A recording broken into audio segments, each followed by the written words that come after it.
नमस्कार। अच्छा, कभी सोचा है कि हम उन लोगों के बारे में कैसे जानते हैं जो हमसे हजारों साल पहले रहते थे? ये बिल्कुल एक पहेली को सुलझाने जैसा है, जिसके टुकड़े वक्त में कहीं बिखर गए हैं।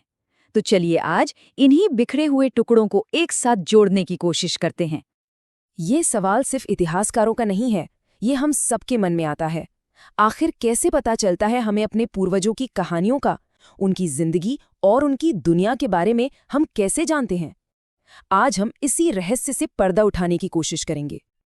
देखिए, कल क्या हुआ था ये जानना तो बहुत आसान है ना। हम अखबार पढ़ सकते हैं या किसी से पूछ सकते हैं, लेकिन बात जब सदियों पुरानी हो तब हमें एक जासूस बनना पड़ता है, समय का जासूस। और उन सुरागों को ढूंढना पड़ता है जो या तो जमीन के नीचे दबे हैं या पुरानी किताबों में कहीं छिपे हैं। और मजे की बात यह है कि इन सुरागों से हमें सिर्फ राजा महाराजाओं और बड़ी बड़ी लड़ाइयों के बारे में ही नहीं पता चलता, बल्कि हमें उनकी रोजमर्रा की जिंदगी की झलक भी मिलती है। वो लोग क्या खाते थे, कैसे कपड़े पहनते थे, उनके बच्चे कौन से खेल खेलते थे।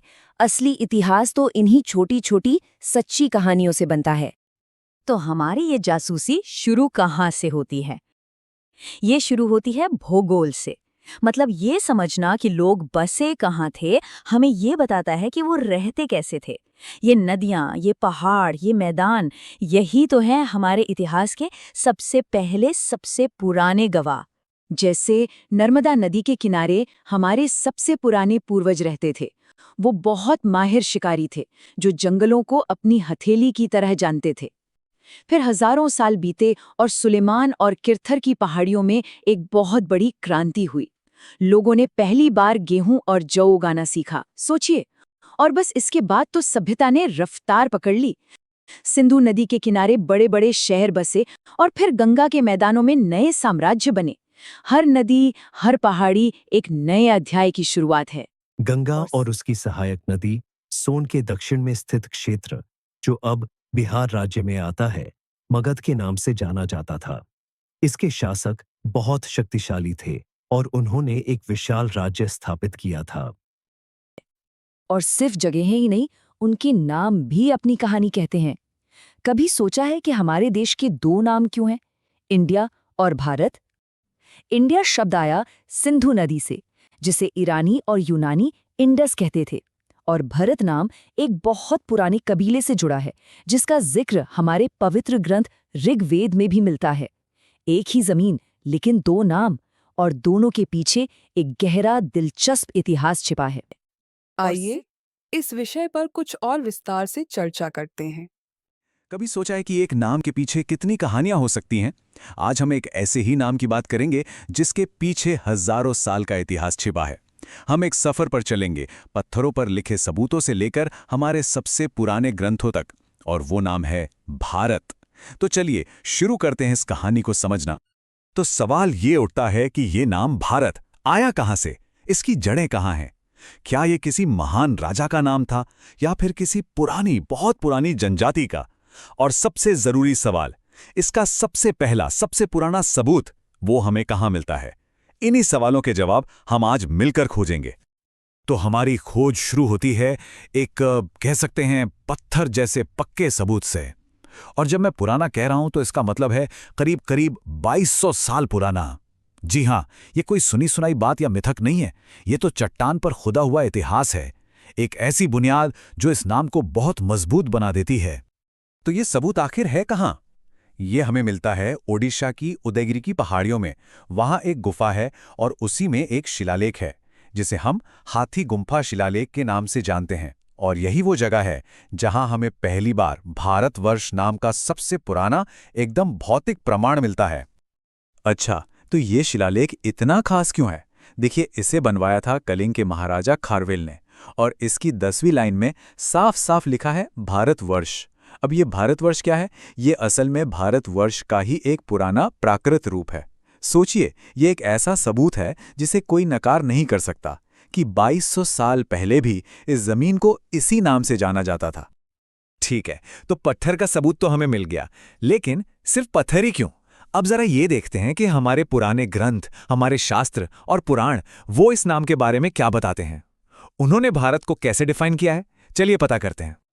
विष्णु पुराण में एक बहुत ही मशहूर श्लोक आता है। ये श्लोक सिर्फ भूगोल नहीं बताता, बल्कि भारत की एक बहुत ही, कह सकते हैं, काव्यात्मक परिभाषा देता है। ये सिर्फ जमीन के एक टुकड़े की बात नहीं है, ये तो एक पूरी सभ्यता की, एक पहचान की तस्वीर हमारे सामने रख देता है। तो इसका मतलब क्या हुआ? इसका मतलब ये है कि भारत सिर्फ एक ज्योग्राफिकल एरिया नहीं है, नहीं, ये भारत की संतान यानी भारतीय का घर है। सबसे जरूरी बात यही है, ये जमीन और यहाँ के लोगों के बीच एक बहुत ही गहरा, एक अटूट रिश्ता दिखाता है। इसी से तो इस जगह को एक सांस्कृतिक पहचान मिलती है। अच्छा, अब यहाँ एक और सवाल खड़ा होता है। अगर ये जमीन भरत के वंशजों की है, तो फिर ये भरत थे कौन? वो पहले भरत कौन थे जिनके नाम पर इस पूरी जमीन का नाम पड़ गया? और यहीं से कहानी और भी ज्यादा दिलचस्प हो जाती है। क्यों? क्योंकि कोई एक कहानी नहीं है, जिन्हें एक से ज्यादा बहुत पावरफुल लेजेंड्स हैं जो इस नाम के ओरिजिन का दावा करते हैं। अलग अलग ग्रंथों में हमें अलग अलग राजा भरत की कहानियां मिलती हैं। इनमें से दो कहानियां सबसे ज्यादा फेमस हैं। पहली कहानी हमें मिलती है महाभारत में, जिसके हिसाब से भरत राजा दुष्यंत और शकुंतला के बेटे थे। और दूसरी कहानी जो हमें कई पुराणों और जैन ग्रंथों में भी मिलती है, वो बताती है कि भरत पहले तीर्थंकर ऋषभदेव के पुत्र थे। एक बात दोनों कहानियों में कॉमन है कि भरत एक चक्रवर्ती सम्राट थे, मतलब एक ऐसे राजा जिनका राज और असर दूर दूर तक फैला हुआ था। लेकिन एक मिनट, क्या हम और भी पीछे जा सकते हैं? क्या कोई ऐसा जिक्र मिलता है भरत शब्द का जो इन राजाओं की कहानियों से भी पुराना हो? क्या इतिहास की परतें और भी गहरी हैं? और जवाब है हाँ, बिल्कुल है। इसका सबसे पुराना जिक्र हमें मिलता है दुनिया के सबसे पुराने ग्रंथों में से एक ऋग्वेद में। सोचिए, यह हाथी गुम्फा शिलालेख से भी सदियों पुराना है और पुराणों की कहानियों से तो बहुत ही ज्यादा पुराना। इस टाइमलाइन को देखिए जरा, इससे अंदाजा लगेगा कि ये नाम कितना पुराना है। देखिए, करीब 1500 ईसा पूर्व ऋग्वेद में भरत का जिक्र आता है। फिर लगभग 1300 साल बाद दूसरी शताब्दी ईसा पूर्व में आता है हाथी गुम्फा शिलालेख। और पुराणों की कहानियां तो उसके भी बात किए हैं, मतलब जड़ें बहुत बहुत गहरी हैं। तो इसका मतलब क्या हुआ? इसका मतलब ये कि शुरू में भरत किसी देश का नाम था ही नहीं। ये तो एक बहुत ही शक्तिशाली वैदिक जनजाति, एक कबीले का नाम था जो आज के उत्तर पश्चिमी हिस्से में रहते थे। इस नाम का सबसे पुराना रूप यही है, एक जनजाति। ऋग्वेद में एक बहुत बड़ी लड़ाई का जिक्र है, दाशराग्य युद्ध, यानी 10 राजाओं का युद्ध। ये एक बहुत ही डिसाइसिव लड़ाई थी। इसमें हुआ ये कि एक तरफ थे भरत जनजाति, जिसके राजा थे सुदास, और दूसरी तरफ थे 10 दूसरे कबीलों का एक पूरा गठबंधन। और जीता कौन? भरत जनजाति। इस एक जीत ने उन्हें सबसे ऊपर ला खड़ा किया और इतिहास में उनका नाम हमेशा के लिए दर्ज हो गया। तो ठीक है, हमारे पास अब कई टुकड़े हैं। एक शिलालेख है, पुराणों की कहानियां हैं और ऋग्वेद की एक जनजाति भी है। अब सवाल यह है कि इन सब धागों को एक साथ जोड़ा कैसे जाए? मतलब एक जनजाति का नाम एक पूरे देश की पहचान कैसे बन गया? ये सफर कैसे पूरा हुआ? ये पूरा इवोल्यूशन वाकई कमाल का है। देखिए, स्टेज 1 था एक जीतने वाला वैदिक कबीला भरत।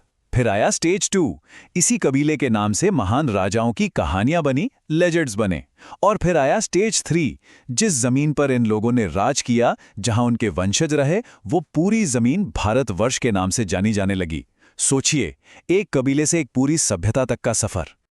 और ये हमें एक बहुत ही जरूरी पॉइंट पर ले आता है। 2 नाम हैं और दोनों की शुरुआत बिल्कुल अलग है। भारत नाम की जड़ें इसी जमीन के अंदर हैं, एक कबीले से, यहाँ के लोगों से, उनकी कहानियों से जुड़ी हैं। दूसरी तरफ है इंडिया नाम। ये नाम बाहर से आया। ये ग्रीक लोग सिंधु नदी को इंडोस कहते थे और उसी से ये नाम बना। तो देखिए, भारत सिर्फ एक शब्द या एक नाम नहीं है, ये तो हजारों साल की कहानियों, इतिहास और पहचान का एक संगम है। एक जनजाति से शुरू होकर एक राष्ट्र बनने तक का पूरा सफर इस एक नाम में छुपा है। ये वाकई सोचने वाली बात है ना? एक नाम और उसके पीछे इतनी सारी कहानियां। तो फिर इस नाम का असली मतलब क्या है? अब हम अपने मूल पाठ पर वापस आते हैं और चैप्टर 3 से प्रारंभ करते हैं। तो हमने जगहों की बात कर ली। अब सवाल यह है कि इन जगहों से जानकारी निकालते कैसे हैं? तो चलिए अब देखते हैं कि हमारे इन ऐतिहासिक जासूसों यानी इतिहासकारों और पुरातत्वविदों के टूल किट में क्या क्या होता है। मोटे तौर पर देखें तो इनके पास 3 तरह के सुराग होते हैं। पहला, पांडुलिपियां, मतलब हाथ से लिखी गई बहुत पुरानी किताबें। दूसरा, शिलालेख, यानी पत्थर या धातु पर खुदी हुई लिखाई। और तीसरा, पुरातत्व, जो हमें जमीन के नीचे दबे खजानों जैसे पुरानी इमारतों और चीजों के बारे में बताता है। जरा सोचिए, एक ऐसी किताब जो ताड़ के पत्तों पर लिखी हो, कितनी नाजुक होगी, है ना? यही थी पांडुलिपियां। इनमें ज्ञान का भंडार तो था, लेकिन वक्त के साथ ये बहुत आसानी से खराब हो जाती थी। और दूसरी तरफ है शिलालेख, पत्थर पर उकेरे गए शब्द जो हजारों साल से राजाओं के फरमान और उनकी जीत की कहानियां सुना रहे हैं। एक जो आसानी से मिट जाए और दूसरा जो हमेशा के लिए रह जाए। और फिर वो मौका आता है जब लिखावट खत्म हो जाती है और जमीन खुद बोलना शुरू कर देती है। यही तो है पुरातत्व का जादू। पुरातत्वविद मिट्टी के नीचे से पूरे के पूरे शहर, बर्तन, औजार, सिक्के सब कुछ खोज निकालते हैं। ये चीजें उन लोगों की कहानी बताती हैं जिन्होंने अपने पीछे कोई भी लिखा हुआ रिकॉर्ड नहीं छोड़ा। लेकिन कहानी में एक ट्विस्ट है। इतिहास कोई एक सीधी सपाट कहानी नहीं है। ये जानना बहुत जरूरी है कि अतीत हर किसी के लिए एक जैसा नहीं था। एक राजा का अतीत एक आम किसान के अतीत से बहुत अलग था। इसीलिए इतिहासकार अतीत नहीं बल्कि अतीतों की बात करते हैं। हर समुदाय का, हर इंसान का अपना एक अतीत था। सोचिए, एक व्यापारी की जिंदगी एक कलाकार की जिंदगी से अलग थी, और एक रानी की जिंदगी एक आम औरत की जिंदगी से तो बिल्कुल ही जुदा थी। राजाओं ने तो अपनी जीत के किस्से बड़े बड़े पत्थरों पर लिखवा दिए, लेकिन एक किसान या एक शिकारी, वो भला अपनी रोज की जिंदगी का रिकॉर्ड क्यों रखता? उनके बारे में जानने के लिए हमें उनकी छोड़ी हुई चीजों पर ही निर्भर रहना पड़ता है। उनके औजार, उनके बर्तन, उनके घरों के निशान। इसीलिए राजाओं के बारे में तो हमें काफी कुछ पता है, पर आम लोगों की जिंदगी अक्सर एक पहेली ही बनी रहती है। तो सब कुछ मिलाकर देखें तो इतिहास को समझना एक बहुत बड़ी जासूसी कहानी को सुलझाने जैसा ही है। एक ऐसी पहेली जिसके बहुत से टुकड़े तो शायद हमेशा के लिए खो चुके हैं, और हमें जो भी बचे खुचे टुकड़े मिलते हैं उन्हीं से पूरी तस्वीर बनानी पड़ती है। और यही वो लोग हैं जो इन सभी सुरागों को इकट्ठा करते हैं, चाहे वो एक टूटा हुआ मटका हो, एक धुंधला सा पन्ना हो या पत्थर पर लिखा कोई संदेश हो। ये इन सब को जोड़कर अतीत की एक मुमकिन तस्वीर बनाने की कोशिश करते हैं। ये एक बहुत मुश्किल लेकिन उतना ही रोमांचक काम है। लेकिन एक आखिरी चुनौती अभी बाकी है, और शायद सबसे बड़ी भी, पुरानी लिखावट को पढ़ना। हजारों साल पहले की भाषाएं और लिपियां आज पूरी तरह से भुला दी गई हैं। इसी कोड को तोड़ने की प्रक्रिया को डेसाइफरमेंट कहते हैं। रोजेटा स्टोन इसका सबसे मशहूर उदाहरण है, जिसने विद्वानों को प्राचीन मिस्र की रहस्यमयी लिपि को पढ़ने में मदद की। और ये वो पल होता है जब पत्थर भी बोलने लगते हैं। तो इतिहास सिर्फ तारीखें और नाम याद करना नहीं है, ये खोज और जिज्ञासा का एक सफर है। ये हमें ये समझने में मदद करता है कि हम आज जो हैं वो क्यों हैं और कहाँ से आए हैं। तो अगर आपको मौका मिले एक ऐतिहासिक जासूस बनने का, तो आप अतीत के किस राज से सबसे पहले पर्दा उठाना चाहेंगे?